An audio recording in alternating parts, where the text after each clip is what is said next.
What is up, bros and broettes? I'm Inkslasher, and welcome to Weapons of World War II, the series where we look at upcoming weapons in the new game Call of Duty World War II and look at the history of them in real life and past Call of Duty games. And today we are looking at the BAR, or the BAR. So in Call of Duty games so far, this weapon has both been considered an assault rifle and a light machine gun. In the upcoming Call of Duty World War II game, it is considered an assault rifle. The reason for this is because the BAR stands for Browning Automatic Rifle. The reason for this is because the BAR is actually a family of weapons that can both be considered an assault rifle or an LMG, hence it being considered both classes in different Call of Duty games. And this weapon was all designed by the same guy named John Browning. Now, the original design for the BAR took place at the very end of World War I in 1917 and didn't go into production until 1918, right at the end of World War I. Now, the original design of this weapon was specifically made for trench warfare.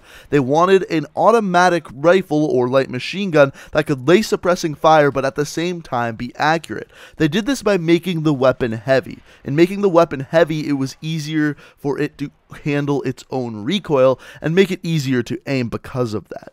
Now, this is an American-made weapon, like I said, designed by the guy named John Browning. Now, before this point, there was another light machine gun that they would use. However, it wasn't American-made. It was made by the French. It was called a Chauchat. I have no idea if I'm saying that correctly, but basically, it was a French LMG that the Americans were using, had to get them shipped in, and it wasn't quite as easy as if they were to just make their own weapon. So that was kind of the responsibility of the BAR, was to replace that weapon. Now, as far as the normal name of the Browning assault rifle, normally this weapon is known as the M1918 Browning automatic rifle. Reason being is, like I said, it went into production in 1918. Now, in World War II, the BAR was used extensively by the military in many ways. First of all, in most squads, there would be 1 to 2 people that would be carrying BARs, generally speaking for suppressing fire. Now, there were 2 main problems with the BAR, the first of which was that it was a very heavy weapon. The second of which is that it only housed 20-round magazine,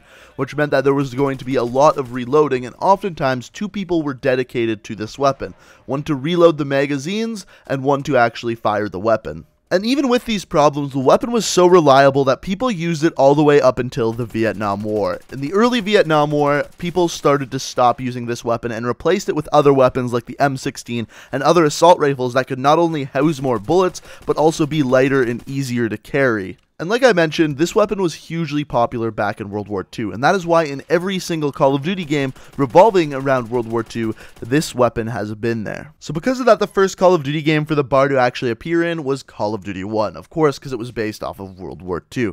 Now, this weapon in online was actually the most powerful version of the BAR that we ever saw, ranging from a 1 to a 3 bullet kill, depending on whether you got a headshot or not, which is extremely, extremely powerful. Also, just like in real life, it housed a 20-round magazine, just like the BAR in every other Call of Duty game it's been in. In Call of Duty 2, the weapon was more or less the same. The major differences were, first of all, the look of the weapon, and also the weapon appeared with a bipod on the bottom of it, which was actually the only attachment for this weapon during World War II. Even though this weapon appeared with the bipod, however, you were unable to actually use it and set it up that way in multiplayer. And then there was Call of Duty 3, and I forgot to mention this, but in all 3 of these Call of Duty games up until this point, you were only able to use this weapon if you played as the Allied or American soldiers. In Call of Duty 3, this weapon was once again more or less the same as Call of Duty 2, however, was completely outclassed by the MP44 that the Axis had. Reason being, it had a larger magazine size, dealt the same amount of damage, and reloaded faster.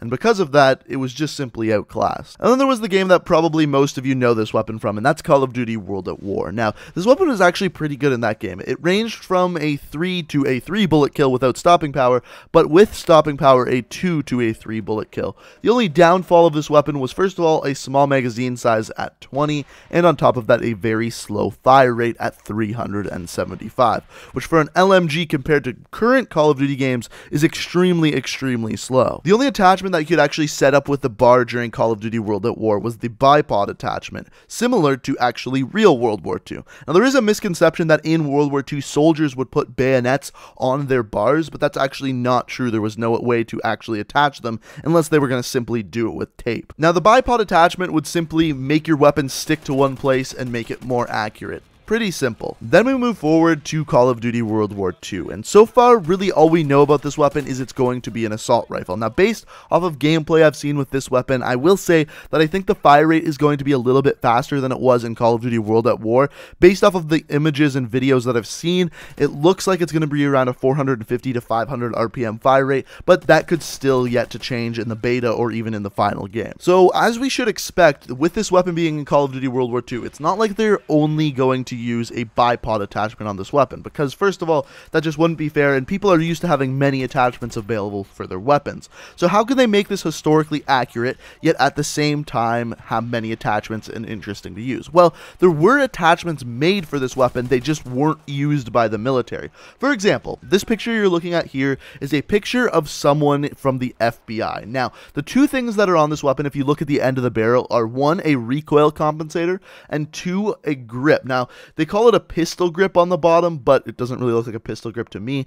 But this is two ways that they are able to add a foregrip attachment and a recoil compensator, but maybe they will make it into a suppressor, just stretch the truth a little bit. But that's really all I have to say about the Bar or Browning automatic rifle. I'm interested to hear what you guys have to say down in the comments below. Oftentimes, a lot of you actually know more historical facts than I do, and you leave awesome comments, and I always love reading those. I always learn a lot more from the comments than I even could from Google or Wikipedia or wherever I look up the information. So I always find that really useful, but also let me know down in the comments what weapon you'd like me to look at next that's going to be in World War II. Also, if you enjoyed the video, it'd be very greatly appreciated if you could hit that like button. And if you like what you see here, feel free to hit that subscribe button as I upload new Call of Duty videos every single day of the week.